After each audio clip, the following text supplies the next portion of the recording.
هقول لكم النهارده على طريقه كيك خطيره صحيه للدايت. نشويات فيها قليله جدا ومن غير اي نوع سكر. يلا بينا نشوف هنعملها ازاي. اول حاجه هنحتاج 3 تفاحات ونقطعهم بالشكل ده.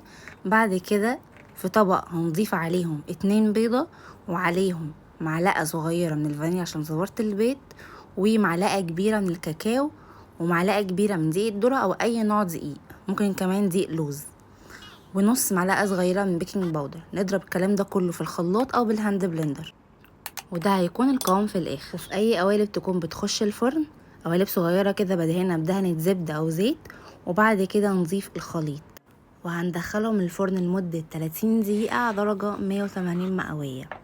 هتطلع معانا بالشكل ده. هنبدا ان احنا نسلكها كده من القالب ونقلبها بكل سهوله. ممكن نضيف بقى شويه من دارك شوكليت كده سايحين او شويه من المكسرات.